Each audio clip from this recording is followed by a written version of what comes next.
Das Wetter in Spanien ist durchwachsen.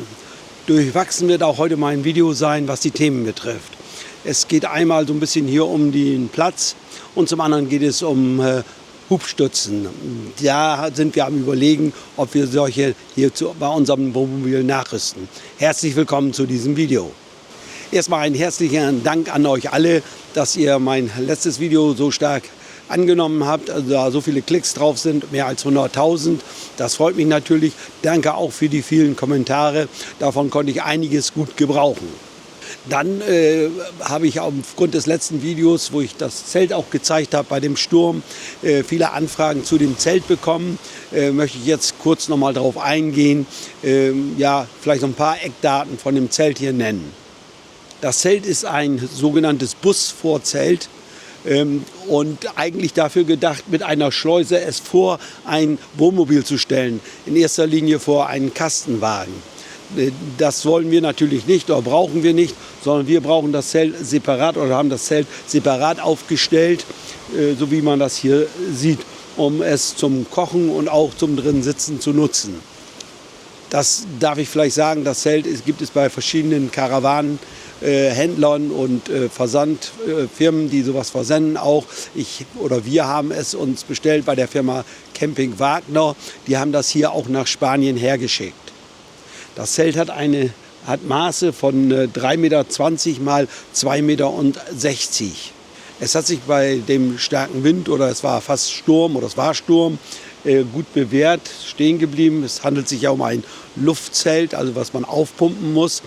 Und hat also keinerlei Probleme gegeben, sehr stabil und ist auch nichts kaputt gegangen. Ich habe es also gut befestigt gehabt, auch die entsprechenden Leinen mit langen Schrauben in den Boden befestigt. Das muss ich noch zur Qualität sagen. Es gibt dieses Zelt in verschiedenen Qualitäten, und zwar einmal in dieser Standardgeschichte, so wie wir sie haben. Und dann gibt es, glaube ich, noch All Session, heißt das, glaube ich. Das Zelt kann man dann das ganze Jahr stehen. Ist eine bessere Qualität, der Stoff ist stabiler. Und ja, weil so ein Zelt ja immer der Sonne und dem Licht ausgesetzt ist, kann es schnell passieren, dass das Material mürbe wird oder müde wird und dann was kaputt geht. Also wer jetzt so ein Zelt das ganze Jahr aufstellen möchte, der sollte dann die bessere Qualität nehmen. Dieses Zelt hat etwa 1.000 Euro gekostet, wird dann etwa 1.800, 1.900 Euro kosten. Ich habe zu diesem Zelt auch schon im letzten Jahr ein Video erstellt. Wer jetzt also Näheres wissen will, wer den Aufbau sich mal angucken möchte, das verlinke ich hier mal. Der kann sich dann das Ganze mal anschauen. Wir hatten ja einige unruhige Tage hier auf dem Camping Mahazul oder in der gesamten Region. Jetzt hat sich das Wetter wieder beruhigt oder ist wieder besser geworden. Wir haben Temperaturen zwischen 15 und 20 Grad und die Sonne scheint auch mal wieder. Das ist natürlich sehr angenehm. Aber das Wetter soll weiterhin unbeständig bleiben und mal schauen, wie es wird. Durch den starken Sturm und die hohen Wellen hat sich der Strand hier schon etwas verändert. Man findet hier auch einiges an Strandgut jetzt. Auf dem Campingplatz herrscht ein stetiger Wechsel. Es kommen jeden Tag neue an und zwar natürlich auch einige wieder ab. Es ist im Moment ja auch für die freistehen, nicht so ganz einfach. Wenig Sonne und dann mit dem Wetter, da ist es so direkt am Meer stehen auch nicht so toll. Da ist man dann doch schon lieber geschützt hier auf so einem Campingplatz. Der Campingplatz verfügt ja im Außenbereich über eine Waschanlage, wo man auch sein Wohnmobil waschen kann, kostenpflichtig. Das wird stark genutzt, da ja durch den Sturm und Regen die Fahrzeuge teilweise stark verschmutzt waren. Die Anlage kann auch von Außenstehenden, also auch die nicht auf dem Campingplatz sind, genutzt werden. Schön wäre natürlich noch, wenn ein Gerüst da wäre, sodass man sein Fahrzeug auch von oben reinigen kann. Ich treffe auf dem Parkplatz oder Ausweichplatz, der als Stellplatz genutzt wird vor dem Campingplatz, immer wieder Camper, die hier Station machen. Dieser Stellplatz ist kostenpflichtig, aber man kann alle Einrichtungen vom Campingplatz nutzen. Dieser Bereich liegt außerhalb der Schranke, also vor dem Campingplatz und auf der rechten Seite an der Zufahrt. Mit einem Camper, der hier auf diesem Platz steht, habe ich gesprochen. Vor mir steht Wilfried. Der Wilfried, der ist schon länger auch in Spanien unterwegs, auch schon einige Jahre. Wir kennen uns auch schon.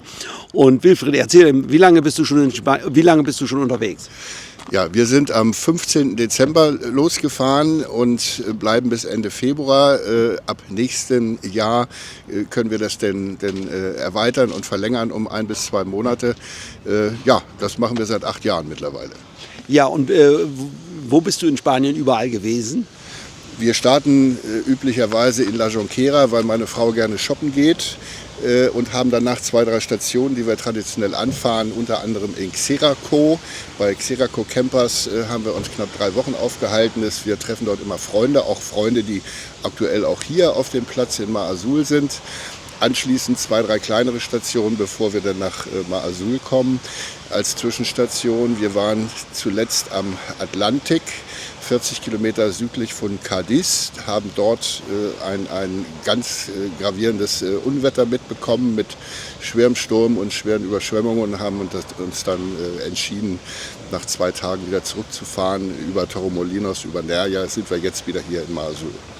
Ja, du hast hier auf dem Mar Azul im Inneren keinen Platz, also auf dem eigentlichen Campingplatz keinen Platz gekriegt. Du stehst jetzt hier im Außenbereich. Ist das okay? Ja, das finden wir sehr okay. Wir haben die ersten Jahre viele Wochen und auch 2 Monate am Stück mitten drin gestanden und haben auch reserviert. Weil wir aber nie so ganz entschieden sind, wo wir wann genau sein wollen, sind wir dazu übergegangen, auch in der Gruppe uns auf den freien Parkplatz vorne hinzustellen oder ohne Strom ganz hinten auf dem Platz zu stehen. Das ist durchaus angenehm. Wir haben mehr Sonne, die Palmen nicht im Gesicht und so weiter. Wir stehen hier sehr schön und können trotzdem alle Logistik in Anspruch nehmen. Ja, hast du überall reserviert oder also hier ja in dem Fall nicht, weil du ganz einfach hier im Außenbereich stehst. Wie ist es bei den anderen Plätzen? Wir haben in Xeraco reserviert, weil der Platz ist dann doch Ende des Jahres sehr frequentiert. Wir haben auch, das ist unsere letzte Station in Fortuna, Los Banos reserviert, weil auch der Platz dort bei der Therme relativ voll ausgebucht ist, da muss man schon reservieren. Wunderbar, Wilfried. Ich wünsche dir weiterhin einen schönen Aufenthalt, weiterhin eine gute Reise hier in Spanien. Ja, schönen Dank und euch auch viel Spaß. Danke für die tollen Berichte. Tschüss. Danke, tschüss, Wilfried. Jetzt nochmal ein ganz anderes Thema. Und zwar, unser Mobil hat ja keine Hubstützen. Haben wir nie gebraucht, haben wir auch nie vermisst. Allerdings jetzt in diesem Winter hier in Spanien, durch diese starken Winde, Stürme, bewegt sich natürlich dabei unser Mobil. Und ja, das ist in der Nacht besonders unangenehm, wenn es dann schaukelt. Da ich keine Erfahrung mit Hubstützen habe, habe ich mir jemand gesucht, der mir da ein bisschen was zu sagen kann. Und so steht hier auf diesem Platz ein langjähriger Camperfreund, der das gleiche Fahrzeug hat wie wir, also auch ein Vario Star und der auch Hubstützen hat. Und ja, der war so nett und hat mir seine Sache dort gezeigt und mir alles erklärt. Das Mobil, was wir jetzt hier im Hintergrund sehen, das ist nicht mein oder unser Wohnmobil, sondern das gehört Gudrun und Bernhard. Das sind die Eigentümer, die haben einen baugleichen Vario Star wie unser. Haben den auch etwa zeitgleich bekommen und die beiden haben Hubstützen. Und deshalb möchte ich mich mit Bernhard, der sich da gut auskennt, mal über die Hubstützen, die er da verbaut hat oder die verbaut worden sind in seinem Fahrzeug, möchte ich mich mit ihm da mal darüber unterhalten. Hallo Bernhard. Hallo Hartmut. Bernhard, du hast ein baugleiches Fahrzeug wie unseres, ein Vario Star, 7,5 Tonnen, etwa zeitgleich gekriegt wie unseren, also baujahrmäßig. Und innen sieht er ein bisschen anders, also Aufteilung ist wie unser, aber das Holz ist anders, der Teppich ist anders, aber das ist ja individuell immer so oder häufiger so. Ihr habt Hubstützen unter dem Fahrzeug. Erzähl mir was für ein Fabrikat ist das?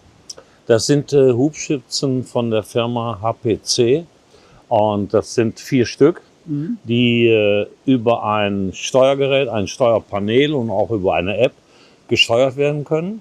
Die funktionieren sehr gut und sie richten sich auch automatisch von alleine, das kann man so einstellen, in Wasserwaage. Ja, okay. Jetzt ist meine erste ganz wichtige Frage, hattest du schon mal Probleme damit? Nein. Nein. bis jetzt noch nie. Nee, also da hat immer gut funktioniert, gab nicht, weil man hört ja hier und da, irgendwann fahren die nicht mehr rein oder es funktioniert nicht. Habe ich nicht gehabt. Nicht gehabt. Gut, das ist ja schon mal gut zu wissen. Jetzt ist ja die Frage Gewicht. Spielt ja immer eine Rolle, wenn wir sowas einbauen. Die wiegen ja ganz ordentlich. Also, weißt du, wie viel Gewicht das Ganze hat, die Hubschützen? Nein, das weiß ich nicht. Ich habe dieses Fahrzeug schon mit den Stützen komplett gekauft. Das war also ein Bestandteil des Fahrzeugs schon. Und ich habe keine Informationen zum Gewicht der Stützen. Nein. Das Ganze lässt sich einmal steuern über ein Display und es lässt sich steuern auch über eine App. So bin ich informiert. Ist das richtig? Das ist richtig. Das kann ich dir gerne mal eben zeigen. Ja, gut. Dann gehen wir jetzt mal im rein und dann zeigst du mir mal. Jetzt hast du, das dürfen wir ja nochmal sagen, die Stützen sind jetzt raus. Wir können jetzt nicht irgendwie anfangen, rauf und runter zu fahren mit den Dingern, weil dann würde ein Auto da irgendwie anfangen zu wackeln. Oder? Richtig. Ja, okay. Richtig. Ja, aber ich kann das dir ja Wir gehen trotzdem jetzt zeigen. jetzt rein. Dann bringst du die Kamera Ich bringe die Kamera mit. Komm mal rein. Hallo Gudrun. Hallo Hartmut. Darf ich dich aufnehmen? Ja, du darfst mich ruhig Oh, auf. ja, schön. Ja, alles klar. Du bist gerade am Essen zubereiten. Da will ich jetzt aber auch nicht stören. Wir wollen jetzt nur mal. Du machst einfach weiter. Ich mach keinen Krach. Alles klar. Also, zunächst muss man die Zündung einschalten Ja, und dann ist hier das Display für die Stützen. ja, Man drückt hier etwa 3 Sekunden drauf, dann wird es grün. ja, Man akzeptiert die Geschäftsbedingungen und dann geht es weiter. Und dann drückt man auf Automatik. ja. Und dann hat man die Möglichkeit, entweder, dass er sich über diesen Knopf hier oben, über dieses Element automatisch ausnivelliert. Ja, Beziehungsweise man kann auch hingehen und wenn ich auf manuell zum Beispiel drücke, Ja. dann kann ich die Stützen, die Ja. beiden auf der linken Seite separat ansteuern, die auf der rechten Seite separat ansteuern und das gleiche auch für die hinteren und die vorderen. ja, Das heißt, das kann ich manuell machen, hier über die Tastatur oder über das Display. Ich kann es allerdings auch in der Automatikstellung und du siehst hier hinten in der Mitte eine Libelle. ja, Und die Libelle, wenn der gelbe Punkt in der Mitte drin ist, dann steht das Fahrzeug sehr gerade. ja, Ja, und das funktioniert sehr gut. In diesem Fall jetzt hier auf dem Platz, wo wir jetzt hier stehen, bin ich hingegangen und habe das manuell gemacht, weil das Niveau war vom Gelände doch etwas stark. Ich bin mit dem Auto reingefahren. Dann habe ich hinten das Fahrzeug angehoben. Und als das dann hinten in der Waage, also als das gesamte Fahrzeug in der Waage stand, dann habe ich vorne die Stütze nur bis auf den Boden runtergefahren, sodass also da eine Abstützung stattfindet, aber kein Anheben stattfindet. Und dadurch bleibt dann die Eingangstreppe so von der Tiefe her so angenehm, dass man dann die Stufe auch bequem besteigen kann. Ne? ja. Das heißt, du kommst besser klar in gewissen Fällen, wenn du das manuell machst. Dass du es nicht mit der Automatik machst, sondern du stellst die einzelnen Hubstützen, kannst du wahlweise einstellen. Das heißt, jede einzelne Stütze kannst du beeinflussen. Das kann ich jetzt nicht sagen, weil ich habe es immer paarweise. Ach so, Ja, entweder die beiden vorne oder Ja. die beiden hinten Ja. oder halt eben links und rechts die beiden Stützen. ja. Ja, man wird es wahrscheinlich auch einzeln einstellen können, aber habe ich keine Erfahrung mit. Ja, okay. Okay. Jetzt gehen wir gerne noch mal nach draußen und da wollen wir uns mal die Technik draußen angucken. Denn dazu, man braucht ja nicht nur die Stützen, sondern braucht ja auch die Pumpe und ja, eine weitere Steuerung und so weiter. Genau, aber bedient wird nur von hier Ja, und nicht von unten. Nee. Und ich habe, meine ich, auch eine App. ja. Ja, ich habe auch eine App, Ah ja, HPC sieht man da ja ganz. APC. Ja, Ja, und dann kann man entsprechend ah ja, da kannst du auch alles mitsteuern. Ganz ja, genau. Wunderbar.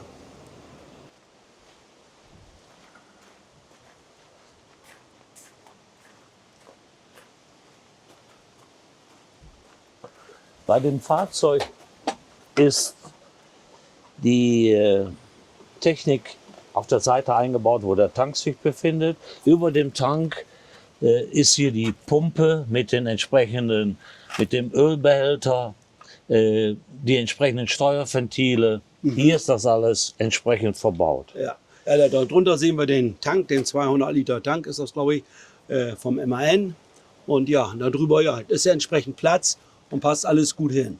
Und sollte die Technik ausfallen, Ja. ist hier ein kleiner Hebel, Ja. den man hier reinstecken kann. Ja. Und dann kann man das Ganze auch von Hand ja. bedienen. Ja, das heißt also, kann man die rauspumpen Richtig. oder auch wieder rein, Ganz genau. wenn man es braucht.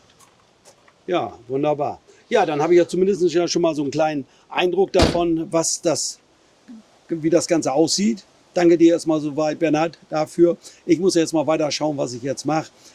Muss mich mal über die Kosten informieren. Und ja, es gibt ja auch andere Fabrikate. Dieses HPC soll ein gutes Fabrikat sein. Es gibt EP, glaube ich, gibt es auch. Und Goldschmidt macht auch sowas. Muss man mal schauen, wer da was anbietet. Ja, gerne, Hartmut. Ich hatte keinen Einfluss darauf, welche Stützen hier der Hersteller einbaut. Also. Ja, aber ich habe darauf vertraut, Ja. dass er was Gutes einbaut. Und, Ja. Ja. und das ist ja auch so. Ja, ja. Hattest du eigentlich bei den vorherigen Fahrzeugen, Wohnmobilen, auch Hubstützen? Ja, hatte ich auch. Ja. Bei dem Vorgänger von diesem Fahrzeug hatte der Vorbesitzer Stützen nachgerüstet und Ja. die waren klappbar. Aha.